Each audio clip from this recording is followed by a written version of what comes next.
Bonsoir, Monsieur Delval. Merci Բարի d'avoir երեկո, accepté պարոն notre Դելվալ։ invitation. Շնորհակալություն մեր հրավերն ընդունելու համար։ Ձեր գրքերում, հարցազրույցներում բազմիցս անդրադարձել եք Հայաստանին։ Ինչպես գիտեք, Հայաստանն այժմ իր արտաքին քաղաքականության վեկտորը փոխելու ճանապարհին է։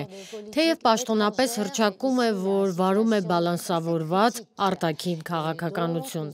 Հայ, ռուս, ամերիկացի քաղաքական վերլուծաբանները, սփյուռքի հայ քաղաքագետները զանազան մեկնաբանություններով են հանդես գալիս, սակայն էականն այն է, որ նրանց ձայնը լսելի է, իսկ եվրոպացի քաղաքագետների ակտիվության պակաս կա։ Անհրաժեշտ է, որ մեր լսարանը լսի բոլորին եւ կարողանա ձևավորել իր սեփական կարծիքը։ Ուստի այժմ թույլ տվեք տալ իմ առաջին հարցը։ Պարոն Դելվալ, 20 տարի առաջ ձեր Թուրքիան Եվրոպայում գրքում խոսում էիք իսլամիստական տրոյական ձիու մասին։ 2020 թվականի պատերազմը եւ 2023-ին Լեռնային Ղարաբաղում տեղի ունեցած էթնիկ զտումները ըստ ձեզ արդյոք վերջնական հաստատումն են այն բանի, որ Էրդողանի պանթյուրքիստական նախագիծը ֆանտազիա չէր, այլ երկարաժամկետ իրական ռազմավարություն, որը Եվրոպան հրաժարվեց այդպես էլ տեսնել։ Այն, ինչ ես բազմիցս ասել եմ իմ ուսանողներին և այն, ինչ նաև գրել եմ իմ գրքերում տարիներ շարունակ, հետևյալն է. Էրդողանը բարդ մարդ է, մի քանի դեմքով։ 2000-ականներին ամերիկացիների հետ նա խաղաց ՆԱՏՕ-ի ատլանտիզմի խաղաքարտով, Արևմուտքի հետ դաշինքի խաղաքարտով, Սառը պատերազմի ժամանակ կոմունիզմի դեմ պայքարի հիշողությամբ, և նա նույնիսկ լիբերալի դեր խաղաց։ Նա ազատեց բանկերը պետության կապանքներից, զբաղվեց տնտեսական լիբերալիզմով, այնպես որ Էրդողանն ասելով, թե կողմ է Արևմուտքին և Եվրոպային, ինչը ես անվանում էի իսլամիստական տրոյական ձի, նա զինաթափեց եվրոպացիներին և արևմտամետներին, և հատկապես ամերիկացիներին, որոնք ճնշում գործադրեցին Եվրոպայի վրա, և դրա հետևանքով էլ մենք բացեցինք Թուրքիայի թեկնածությունը դեպի հայտնի չափանիշները։ Արևմուտքում Էրդողանին այս առաջարկի կերպով ճանաչեցին։ Բայց ես իմ գրքում խոսում եմ նախկին Էրդողանի մասին, որը գալիս էր Միլլի Գյորուշից, որին ձևավորել էր միջազգային իսլամիստական ասոցիացիան, սակայն նա հետագայում անջատվեց դրանից, բայց փաստ է, որ հենց այդ կառույցն է նրան ձևավորել և Էրդողանը ծագում է հենց այդ իսլամիզմից։ Քանի որ Էրդողանը խորամանկ է, կարող է փոխել ռազմավարությունը և միաժամանակ մի քանի ռազմավարություն ունենալ։ Իշխանությունը պահպանելու համար նա դաշինք կնքեց ծայրահեղ աջակողմյան MHP շարժման պանթյուրքիստների հետ, որը դուք արտասանում եք ՄՀՓ, և սա հետաքրքիր է, քանի որ նեոկայսրությունը մոբիլիզացնելու համար նա գործի է դնում երկու առասպել՝ օսմանյան առասպելը և իսլամական առասպելը, որը նրան թույլ է տալիս փայլել մահմեդական և հատկապես արաբական երկրներում, Օսմանյան կայսրության նախկին արաբական մահմեդական տարածքներում։ Այսպիսով, օսմանյան առասպելը, ռազմավարական խորությունը, որը նկարագրել էր Դավութ Օղլուն, թույլ է տալիս Էրդողանին գայթակղել արաբներին և մոռացության տալ, որ Թուրքիան գաղութատիրական տերություն էր։ Էրդողանը շատ խորամանկ է։ Նա շատ է օգտագործում իսլամի պաշտպանության հարցը, մահմեդական եղբայրների պաշտպանությունը և Պաղեստինի ու Համասի պաշտպանությունը արաբներին գայթակղելու, որպեսզի մոռացնի այն հանգամանքը, որ իրականում նա ցանկանում է ինչ-որ կերպ անուղղակիորեն վերագաղութացնել արաբներին, և նա հաջողում է, քանի որ որոշ արաբական երկրներ, ինչպիսիք են Ալժիրը կամ Թունիսը, Թուրքիային տեսնում են որպես պաշտպան, կամ Լիբիան, մասնավորապես Տրիպոլին, Լիբիայի արևմուտքի իսլամիստական ուժերը։ Եվ երկրորդ առասպելը, որը նա օգտագործում է, և որն ավելի շատ ձեզ, հայերիդ է վերաբերում և գործում է ձեր դեմ, դա ավելի շուտ ոչ թե իսլամական, այլ էթնիկ, ռասայական առասպելն է թյուրքական ժողովուրդների մասին, մասնավորապես, իհարկե, այն հայտնի քարտեզով, որը մենք գիտենք Գորշ գայլերի քարտեզ, որ ցանկանում է միավորել բոլոր թյուրքերին մեկ կայսրության ներքո։ Եվ այդ պատճառով ես չեմ խառնում այս երեք ռազմավարությունները, որոնք երբեմն դրսևորվում են արևմտամետ քողի տակ, երբեմն իսլամիստական, նեոօսմանական և երբեմն պանթյուրքիստական թուրքական ծայրահեղ աջերի գայթակղելու իշխանության մնալու նպատակով։ Էրդողանը ձայներ է կորցրել, բայց նրան հաջողվել է գոյատևել, մնալ իշխանության ղեկին միայն ծայրահեղ աջերի հետ իր կազմած դաշինքի շնորհիվ 2016 թվականից ի վեր։ Ձեր հարցազրույցներից մեկում դուք Էրդողանին որակել եք քաղաքական հանճար։ Ի՞նչն է ձեզ հանգեցրել այս եզրակացությանը։ Alors bien sûr, ça peut choquer pas mal d'Arméniens de dire génie politique. J'ai parlé aussi du génie des djihadistes. Իհարկե այդ խոսքս կարող է շոկի ենթարկել շատ հայերի։ Ես խոսել եմ նաև ջիհադիստների հանճար լինելու մասին, այնպես որ իհարկե բարոյական առումով չեմ օգտագործել, լավի կամ վատի հարց չէ, դա ընդամենը տեխնիկական տերմին է։ Երբ ես ասում եմ հանճար աշխարհաքաղաքականության մեջ, դա երբեք բարոյական երանգ չունի, դա արդյունավետության մասին է միայն։ Եվ պետք է խոստովանել, որ արդյունավետության առումով Էրդողանը ահռելի արդյունքների է հասել։ Նա պաշտոնավարման երկարակեցությամբ գերազանցել է հենց Աթաթուրքին, նա Աթաթուրքն է, շրջված։ Նա դիմանում է բոլոր հարվածներին, բոլոր ռազմավարություններին։ Ամեն անգամ, երբ նրան պարտված են համարում, նա վերադառնում է նոր դեմքով կամ միանգամից մի քանի դեմքով։ Եվ հատկապես շատերը կարծում են, թե նա այնքան էլ խելացի չէ, քանի որ ժողովրդի ծոցից է դուրս եկել։ Խոսում է ժողովրդի լեզվով, բայց նա շատ ավելի խորամանկ է։ Նա ունի այդ խորամանկությունը։ Ու գիտեք որ աստիճանի, այն փողոցի խորամանկությունն է, որից օրինակ Պուտինն էլ ունի։ Գիտեք, քաղաքական կենթանու խորամանկություն, որը մեծացել է փողոցում, Բաքում ֆուտբոլ է խաղացել, ապրել է աղքատ թաղամասերում։ Ես դա լավ գիտեմ, քանի որ ես նույնպես շատ աղքատ թաղամասերից եմ։ Ու հաճախ այն մարդը, որը քաղաքական ասպարեզ է դուրս գալիս ծանր կյանքից հետո, ավելի խելացի է։ Նա կարող է ավելի քիչ կրթված լինել, բայց ավելի խելացի է։ Այս առումով Էրդողանը հանճար է, ունի այդ խորամանկությունը։ Փողոցի մարդու հանճարը, որը դարձել է շատ կարևոր եւ որը մեծ կապ ունի ժողովրդի հետ։ Հիշեք այն օրը, երբ նա մի երիտասարդ ակտիվիստի ձեռքից վերցրեց նրա ծխախոտի տուփը, պատռեց այն եւ ասաց.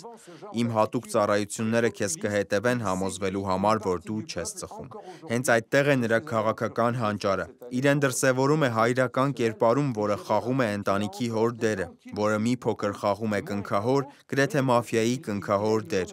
Ու դա շատ է դուր գալիս ժողովրդին, երբ այսպես մի քիչ մաֆիոզ պաշտոնի դեր է տանում քաղաքական գործիչը։ Ասում է, թե ես քեզ կօգնեմ չծխել, ու Էրդողանը հաճախ այսպիսի պոպուլիստական կեցվածքով է հանդես գալիս։ Գայթակղում է ժողովրդի մի մասին մինչև այսօր։ Իդեպ այս տարի 2 անգամ եղել եմ Թուրքիայում մասնագիտական գործունեությանս շրջանակում եւ նկատել եմ, որ կան մարդիկ, որոնք նրան ընդունում են, իհարկե այժմ ավելի քիչ են, քան նախկինում նրա սատարողները, բայց այդուհանդերձ Էրդողանը արտասովոր երկարակեցության հատկություն ունի։ Տեսեք, նա կարողացել է խաղալ ռուսների հետ, երբ դա իրեն ձեռնտու էր, ուկրաինացիների հետ, երբ նպատակահարմար էր։ Անօդաչուներ է տվել ուկրաինացիներին, բայց շարունակում է օգնել շրջանցել ռուսական ապրանքների նկատմամբ դրված էմբարգոն։ Նա խաղում է Չինաստանի եւ միևնույն ժամանակ Ամերիկայի հետ։ Նա նույնիսկ խաղացել է ջիհադիստների հետ Սիրիայում ընդդեմ Բաշար Ասադի եւ ընդդեմ քրդերի։ Գիտեք, չեմ ասում, որ նա բարոյապես կամ փիլիսոփայորեն հանճար է, բայց հանճարեղ է այն իմաստով, ինչպես իտալերենում կասենք,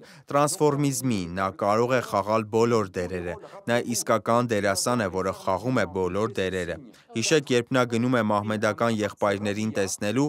անում է այս նշանը՝ 4 մատ։ Արաբերեն սա Ռաբիա է նշանակում։ 4-ը նշանակում է նաև արաբական գարուն։ Դա մահմեդական եղբայրների նշանն է։ Երբ նա գնում է իսլամիստների հավաքներին, ցույց է տալիս այս նշանը։ Իսկ երբ նա գնում է MHP կուսակցության գորշ գայլերի հետ հանդիպելու, անում է այս մի նշանը՝ գորշ գայլերի նշանը։ Նա խաղում է։ Ընդ որում պատմականորեն գորշ գայլերի գաղափարախոսությունը հակադրվում է իսլամիստների գաղափարախոսությանը։ Սրանք երկու լիովին անհամատեղելի առասպելներ են, քանի որ ինչպես գիտեք, հայոց ցեղասպանության հեղինակները ռասայական լեզվական տեսլականի հետևորդներ էին, բայց այն ամենևին իսլամական չէր, նույնիսկ աշխարհիկ էր, նույնիսկ բավականին մոտ պան-գերմանիզմին։ Այսպիսով նրանք ի սկզբանե երկու տարբեր առասպելներ են, բայց Էրդողանը հանճարեղ է, որովհետև նրան հաջողվում է հաշտեցնել հակադիր առասպելները։ Նա միակ քաղաքական գործիչն է, որը հաշտեցրել է արմատական իսլամիզմը եւ պանթյուրքիզմը։ Dans cette nouvelle situation que l'Arménie se trouve, Այս նոր իրավիճակում, որում հայտնվել է Հայաստանը, հավատում եք արդյոք Թուրքիայի եւ Հայաստանի միջև բարեկամությանը։ Համոզված եմ, որ տեղյակ եք ներկայումս Հայաստանն ու Թուրքիան ջանքեր են գործադրում հարաբերությունների կարգավորման ուղղությամբ։ les relations bilatérales. Alors, pour la petite histoire, j'étais très ami avec Hrant Dink. Որպես նախաբան ասեմ, որ ես շատ մտերիմ էի Հրանտ Դինքի հետ, որին, ինչպես գիտեք, սպանեցին փողոցում 2 գնդակով։ Իբրև թե մի խելագար դա արեց։ Հրանտ Դինքը հավատում էր երկու ժողովուրդների միջև բարեկամության հնարավորությանը։ Նա չէր խոսում կառավարությունների մասին, բայց հաճախ ինձ ասում էր. պետք է ամեն ինչ անել, որ մի օր նույնիսկ խաղաղություն լինի Հայաստանի և Թուրքիայի միջև։ Եվ դա ի դեպ քննադատությունների ալիք բարձրացրեց հայկական Սփյուռքում։ Իսկ երբ հետո նա մահացավ, այլևս ոչ ոք նրա մասին վատ բան չասաց։ Բայց ավելի վաղ, հիշում եմ, նրա մահվանից առաջ հայկական Սփյուռքում նրա այդ միտքը ցնցում առաջացրեց։ Հրանտն ինձ ասում էր. դու չափազանցնում ես, պետք է հասկանաս, հայերն ու թուրքերը շահագրգռված են իրար հետ լեզու գտնել։ Եվ ես հասկանում եմ, որ Փաշինյանը ցանկանում է խաղալ այս խաղաքարտով, բայց ես կարծում եմ, որ դա նաիվ քայլ է։ Կարծում եմ, դա խելացի մոտեցում է ընդհանուր առմամբ։ Բայց արդյոք կարելի է վստահել Էրդողանի ռեժիմին և վստահ լինել, որ նա հետո քեզ չի դավաճանի։ Հասկանալու համար բավական է տեսնել, թե Էրդողանն ինչպես վարվեց Պուտինի հետ։ Էրդողանը Աստանայի և Սոչիի համաձայնագրերով խոստացավ զինաթափել ջիհադիստներին Սիրիայում քաղաքացիական պատերազմի ժամանակ։ Խոստացել էր զինաթափել նրանց և պահել Իդլիբում, և նույնիսկ հեռացնել։ Եվ ինչ արեց։ Նա օգնեց ջիհադիստներին իշխանության գալ Բաշար Ասադի դեմ։ Սա նշանակում է, որ նա իր տված խոստման ճիշտ հակառակն արեց։ Մենք այսպես շատ օրինակներ ունենք նաև մեր աչքի առջև։ Օրինակ Էրդողանը նաև դավաճանեց ռուսներին գերիների հարցում, որոնց նա չպետք է ազատ արձակեր Ուկրաինայի պատերազմի ժամանակ։ Այսպիսով Էրդողանը սովոր է դավաճանել իր իսկ տված խոստմանը, ասել մի բան և անել մեկ այլ բան։ Գուցե ոչ իր ժողովրդի նկատմամբ, բայց համենայն դեպս թույլ կամ ծանր կացության մեջ գտնվող դերակատարների նկատմամբ։ Էրդողանը կարիճի նման է, որն ինչ-որ պահի քեզ խայթում է։ Մենք չգիտենք, թե երբ, բայց նույնիսկ եթե նա ուզում է քեզ օգնել գետն անցնել, բայց չէ, որ կարիճը կարող է խայթել գորտին ամեն պահի։ Եվ կարելի է ասել, որ Էրդողանը, նրա իրական աստղակերպը չգիտեմ ինչ է, բայց նա կարիճի նման է։ Այսպիսով, գուցե նա հարգի Փաշինյանի հետ համաձայնագիրը, եթե Փաշինյանը հրաժարվի Հայաստանի Սահմանադրության մեջ ցեղասպանության մասին հիշատակումից, որը խոսում է հայկական պատմական հողերի մասին։ Եթե Փաշինյանը համաձայնի անել այս հսկայական զիջումը, գուցե Էրդողանը շահ կգտնի, իրեն ցույց տալով, որ նա խաղաղության մեծ ջատագով է, խաղաղարար է, և նա քիչ թե շատ կպահի իր խոսքը մի որոշ ժամանակ։ Բայց գուցե դա էլ տեղի չունենա։ Գուցե նա օգտվի ստեղծված իրավիճակից և ադրբեջանցիներին օգնի հարձակում գործել Սյունիքի վրա։ Մենք չգիտենք, թե ինչ կարող է տեղի ունենալ։ Անկեղծ լինելու համար ես վստահություն չունեմ։ Բայց ես կարծում եմ, որ պատմությունը մեզ ցույց է տալիս, որ եթե դուք թույլի դիրքում եք, ապա Էրդողանի հետ հուսալի համաձայնության չեք կարող գալ։ Եվ ես կարծում եմ, որ Հայաստանի գոյատևման բանալին, իսկ այս երկիրը գոյաբանական վտանգի տակ է, միայն երկու երկրի ձեռքում է։ Եվ ի դեպ, Ամերիկան ավելի վստահելի չէ, քան Թուրքիան։ ԱՄՆ-ի հետ դաշինքը չի փրկի հայերին։ Եվրամիության հետ դաշինքը, Եվրամիություն մտնելու նախագիծը չի փրկի հայերին։ Հիշեք, երբ եղավ պատերազմ Վրաստանում, երբ վրացիները ցանկացան մտնել Եվրամիություն և ՆԱՏՕ, երբ եղավ պատերազմ Ուկրաինայում, այն պահից, երբ ուկրաինացիները 2014 թվականից սկսեցին երազել Եվրոպայի մասին։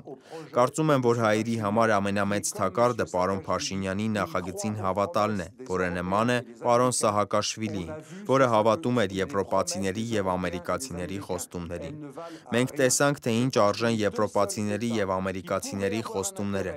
Դրանք ոչինչ չարժեն։ Կարծում եմ, որ միակ երկու պետությունները, որոնք կարող են շահ ունենալ հայ ժողովրդի անվտանգությունը երաշխավորելու հարցում, Իրանն ու Ռուսաստանն են։ Այստեղ իհարկե Լեռնային Ղարաբաղը նկատի չունեմ, այլ բացառապես Հայաստանի Հանրապետությունը։ Եթե լինեն գործարքներ, դե բնականաբար այդ գործարքներն իրենց գինը կունենան, ապա Իրանն ու Ռուսաստանը կարող են երաշխավորել Հայաստանի անվտանգությունը։ Իհարկե ես ամենևին կողմնակից չեմ իրանական ռեժիմին, չեմ սիրում այդ ռեժիմը, բայց այստեղ կարծիքս հայտնում եմ որպես ցինիկ գեոպոլիտիկ, որն իրեն դնում է դերակատարի տեղում։ Նորից եմ կրկնում, միայն երկու պետություն կարող է շահ ունենալ, բայց փոխարենը իհարկե Հայաստանը պետք է… Եվ ոչ էլ Ֆրանսիան։ Հայաստանը պետք է մնա չեզոք։ Հայաստանին երբեք չեն օգնի իրանցիները և ռուսները, եթե Հայաստանը շարունակի ցանկանալ լինել պրոարևմտյան։ Եվ հասկանում եմ, որ Փաշինյանը ցանկանում է խաղալ արևմուտքի խաղաքարտով, բայց վախենամ, որ Փաշինյանը Սահակաշվիլիի նման վերջաբան ունենա։ Ֆրանսիան գուցե Հայաստանի միակ իրական սրտի դաշնակիցներից մեկն է, բայց նա շատ բան անել չի կարող։ Ֆրանսիան ռազմական առումով ուժեղ է միայն ատոմային ռումբի շնորհիվ։ Ֆրանսիական բանակն այլևս նախկինը չէ։ Նա բավարար քանակի զինամթերք չունի, անօդաչուներ չունի։ Նա ի վիճակի չէ ժամանակակից բարձր ինտենսիվության պատերազմ վարել։ Այսօր պատերազմները վարվում են անօդաչուներով, ծայրահեղ շարժունակությամբ, տեխնոլոգիաներով, եւ Ֆրանսիան բավարար մարդ էլ չունի։ Տեսեք, Մակրոնը ցանկանում է մարդ ուղարկել Ուկրաինա։ Նա նույնիսկ 20,000-ից ավելի մարդ ուղարկել չի կարող։ Իսկ բոլոր եվրոպացիները միասին վերցրած առավելագույնը 40,000 զինվոր են։ Ուկրաինային օգնելու համար 300,000 մարդ է պետք։ Եվ այստեղ էլ պետք է ռիսկի դիմել Ռուսաստանի հետ միջուկային պատերազմի չհանգեցնելու համար։ Ֆրանսիան կոնկրետ ոչինչ անել չի կարող մեծ դերակատարների դեմ։ Ֆրանսիան չի կարող միաժամանակ պատերազմել Ադրբեջանի եւ Թուրքիայի դեմ։ Փոխարենը Ֆրանսիան կարող է օգնել Հայաստանին զինվել, ունենալ որոշ հրթիռներ, որոշ զինամթերքի տեսակներ, հարկեր։ Դե հենց դա էլ նա անում է ներկայումս։ Այո, դա արդեն իսկ արվում է։ Իհարկե փոքր չափաբաժիններով։ Ֆրանսիան կարող էր ավելին անել, բայց եղածն էլ վատ չէ։ Կիպրոսի, Հունաստանի եւ Հայաստանի հետ միասին Ֆրանսիան միակ երկիրն է, որ օգնում է, ինչպես ես եմ անվանում, Թուրքիայի զոհերին։ Հունաստանը պաշտպանական համաձայնագիր ունի Ֆրանսիայի հետ։ Կիպրոսը 2000-ականներից, նախկին արտաքին գործերի նախարար իմ ընկեր Լիլիկասի ժամանակներից։ Ֆրանսիան Եվրոպայի միակ երկիրն է, որը մի փոքր օգնում է Հայաստանին։ Մնացած ամբողջ արևմուտքը լքել է Հայաստանին, եւ ամերիկյան խոստումները առայժմ միայն օդ են։ Արդյոք Ամերիկան եկավ օգնության հայերին, որոնց աքսորեցին եւ էթնիկ զտման ենթարկեցին Լեռնային Ղարաբաղում 2 տարի առաջ։ Ոչ։ Monsieur Delval, vous décrivez souvent l'Arménie et plus spécifiquement la région du Syunik comme le dernier verrou. Պարոն Դելվալ, դուք հաճախ նկարագրում եք Հայաստանը եւ ավելի կոնկրետ Սյունիքի մարզը որպես աշխարհաքաղաքական վերջին զսպանակը, որը խոչընդոտում է թյուրքական աշխարհի տարածքային ընդլայնմանը։ Հիմա այսպես կոչված Զանգեզուրի միջանցքի համար արդյոք այս զսպանակը կոտրվելու եզրին է։ Mais aussi pour l'Europe et la Russie. Je pense que le verrou est en train de sauter un moment quand il y avait eu Կարծում եմ զսպանակն արդեն կոտրվում է։ Երբ բանակցություններ էին ընթանում Լեռնային Ղարաբաղի անկումից առաջ, այդ ժամանակ հնարավորություններ, բանակցություններ կային։ Ռուսաստանի կամ Իրանի նման երկրները կարող էին իրենց քիթը մտցնել այս հարցի մեջ, եւ մենք կարող ենք ստեղծել միջանցքի մի համակարգ, որը երաշխավորված կլիներ Ռուսաստանի եւ այլ երկրների կողմից։ Ինչու ոչ, նաեւ Իրանի։ Բայց այդ տարբերակը չընդունվեց։ Առայժմ Թրամփի պլանում, որը ընդամենը հուշագիր է, ոչինչ ստորագրված չէ, ոչինչ վավերացված չէ։ Առայժմ մենք այդ ճանապարհով չենք գնում, բայց միակ բանը, որը կարող է փրկել հայերին աստիճանական ադրբեջանական գաղութացումից, պիտի լինեն միջազգային կնքահայրերը, երաշխավորները, որոնք զորք կուղարկեն, շատ կարևոր միջոցներ կձեռնարկեն միջանցքի անվտանգությունը երաշխավորելու համար։ Եվ ինչ լուրջ սխալներ եք տեսնում Հայաստանի վարած դիվանագիտության մեջ։ Կարծում եմ լուրջ սխալը բարոյական հարթության սխալ չէ, քանի որ հասկանում եմ, որ հավանաբար այն մարդիկ, որոնք քվեարկել են Փաշինյանի օգտին, ցանկանում էին պայքարել խորհրդային մտածելակերպի դեմ, կոռուպցիայի դեմ, հետխորհրդային Հայաստանի դեմ, որը երկար ժամանակ մնացել էր հին համակարգում։ Ես հասկանում եմ, որ նրանք ուզում էին թարմ շունչ եւ արևմուտք։ Ցավոք պետությունները չեն ընտրում իրենց աշխարհագրությունը։ Եվ իդեպ, ես հենց դրա համար եմ զբաղվում աշխարհաքաղաքականությամբ։ Հայաստանի աշխարհագրությունը թույլ չի տալիս ունենալ թշնամական հարաբերություններ Ռուսաստանի հետ։ Եվ ցավոք, Ռուսաստանը հրեշտակ չէ։ Այդ պետությունը մարդասիրությունից ելնելով չէ, որ օգնում է Հայաստանին։ Նա կօգնի Հայաստանին, եթե Հայաստանը շարունակի մնալ իր արբանյակը։ Այսպիսով Հայաստանի ճակատագիրը սարսափելի է։ Եթե Հայաստանը ցանկանում է լինել անկախ, այսպես թե այնպես իրենից անկախ մշտական ռիսկի տակ է զայրացնել տարբեր դերակատարների։ Եվ հետևաբար Հայաստանը չպետք է այսպես ամբողջությամբ իրեն նվիրի արևմուտքին։ Նա պետք է շատ հստակ ուղեր ցղեր։ Մենք ուզում ենք բարեկամ լինել արևմուտքի հետ, բայց մենք երբեք չենք ուզում մտնել Եվրոպա։ Եթե Հայաստանը հայտարարի, որ երբեք չի ցանկանա մտնել Եվրոպա, երբեք չի ցանկանա մտնել ՆԱՏՕ, ապա այդ քայլով ազդանշան կտա Ռուսաստանին, որ կարող է լինել չեզոք տարածք։ Հայաստանի միակ հույսը չեզոք լինելն է, այսինքն լավ հարաբերություններ ունենալ Արևմուտքի և Ռուսաստանի հետ, նույնիսկ Իրանի հետ, որի հետ ընդհանուր շահեր կան, բայց իհարկե Հայաստանը պետք է պահպանի ռուսական ռազմաբազան և նույնիսկ պետք է ինչ-որ բան տա Ռուսաստանին, որպեսզի Ռուսաստանն ուժեղացնի իր զորքերը Գյումրիի ռազմաբազայում։ Երբ Ուկրաինայի պատերազմը ավարտվի, հուսով եմ շուտով, գուցե Ռուսաստանը նորից կարողանա ավելի շատ միջոցներ ներդնել Հայաստանի անվտանգությունը երաշխավորելու համար, բայց վճարվելիք քինն էլ կլինի, որ Հայաստանը հայտարարի երբեք չի մտնի Եվրամիություն և ՆԱՏՕ, այնպես չէ, որ ես չեմ ցանկանում, որ Հայաստանը ԵՄ-ին անդամակցի, հակառակը, լավ կլիներ Հայաստանը Եվրամիությունում տեսնել, բայց եթե Հայաստանը, ինչպես Մոլդովան, տեսեք Մոլդովայի նախագահը 1 տարի առաջ հանրաքվե անցկացրեց սահմանադրության մեջ Եվրամիությանն անդամակցելու մասին դրույթ մտցնելու համար և դրանից հետո Մոլդովան ռիսկի է դիմում դառնալ Ռուսաստանի հետ պատերազմի հաջորդ թատերաբեմը։ Մոլդովան վտանգի տակ դրեց իրեն հրաժարվելով չեզոք դիրքորոշումից։ Սակայն չեզոք ընդդիմությունը գրեթե հաղթելու շեմին էր, բայց նրանք ստիպեցին շատ ավելի շատ քվեարկել եվրոպական սփյուռքի մոլդովացիներին, թույլ չտալով Ռուսաստանի մոլդովացիներին քվեարկել։ Այսպիսով ընտրությունները, իմ կարծիքով, ինչ-որ չափով կեղծվել են, քանի որ 10 անգամ ավելի շատ ընտրատեղամասեր են տվել Եվրոպայի մոլդովացիներին, քան Ռուսաստանի մոլդովացիներին։ Բայց մինչև Սփյուռքի քվեարկությունը հենց չեզոքներն էին հաղթել, որոնք առաջատարն էին ընտրություններում։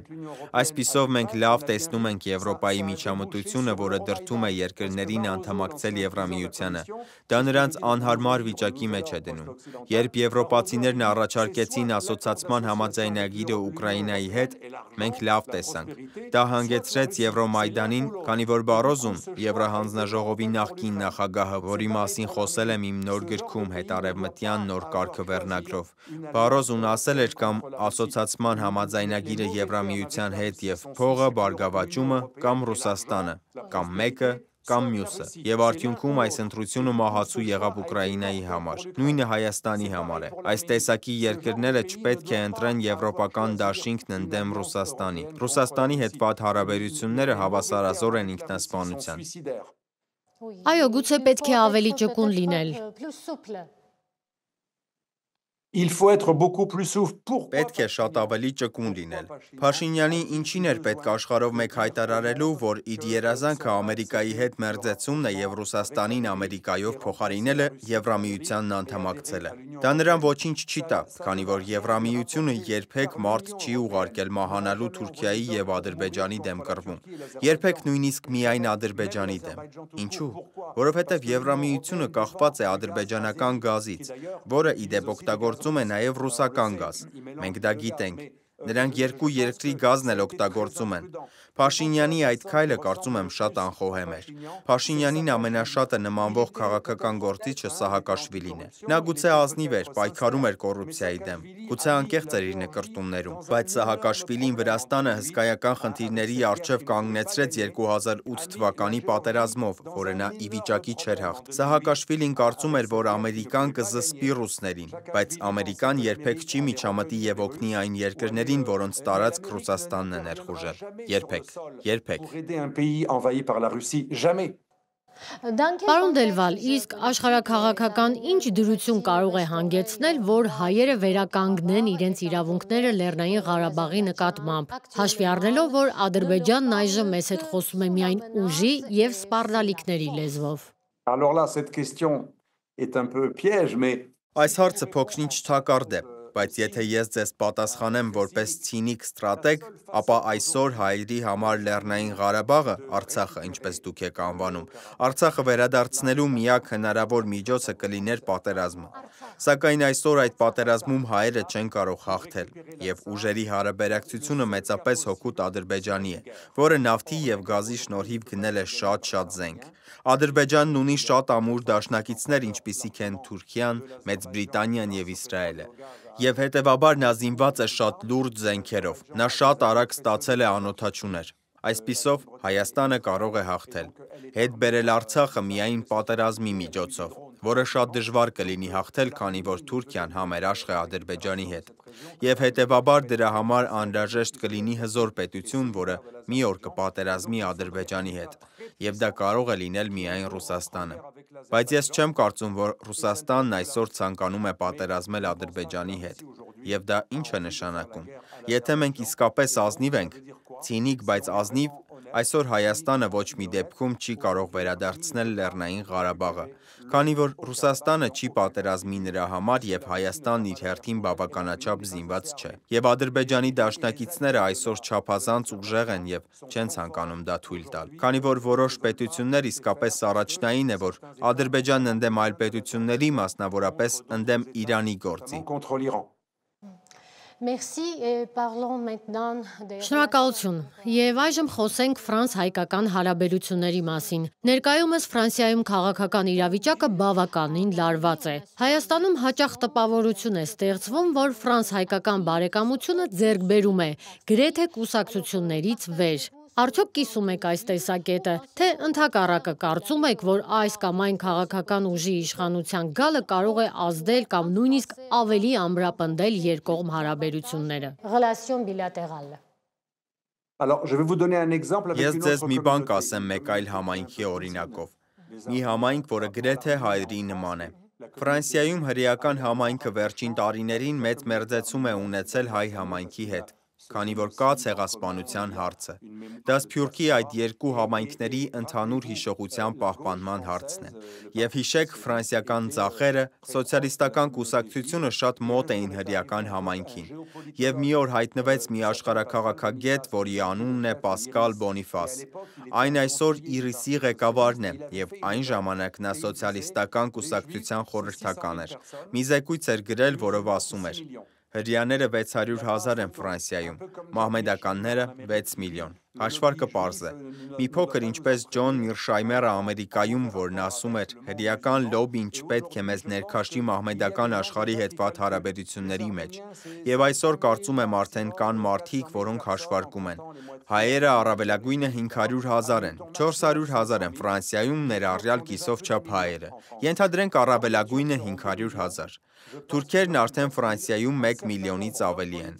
Երբ թուրքերը դառնան 2 միլիոն, կարծում եմ մեծ փոփոխություն կլինի։ Որոշ քաղաքական գործիչներ պետք է անկեղծ լինել մեր հայ բարեկամների հետ։ Ֆրանսիացի քաղաքական գործիչները մեծամասամբ հայամետ են եղել։ Գուցե բացառությամբ որոշ բարեկամների, ինչպիսին է օրինակ Վալերի Բուայեն Մարսելում, որը շատ անկեղծ էր իր հայամետ գործունեության մեջ, բայց շատ քաղաքական գործիչներ Ֆրանսիայում հայամետ են դարձել միայն այն պատճառով, որ նրանք ունեին հայ ընտրազանգված։ Երբեք չպետք է մոռանալ, որ ֆրանսիացի քաղաքական գործիչները հայերին ավելի շատ չեն սիրում, քան ուգանդացիներին կամ ինդոնեզացիներին։ Դա էկզոտիկ սփյուռք էր, որի ցեղասպանությունը հուզում էր մարդկանց։ Եվ քանի որ նրանք ազդեցիկ փոքրամասնություն էին, շատ լավ ինտեգրված փոքրամասնություն։ Օրինակ Մարսելում, որտեղ ես ապրել եմ երիտասարդ տարիքում,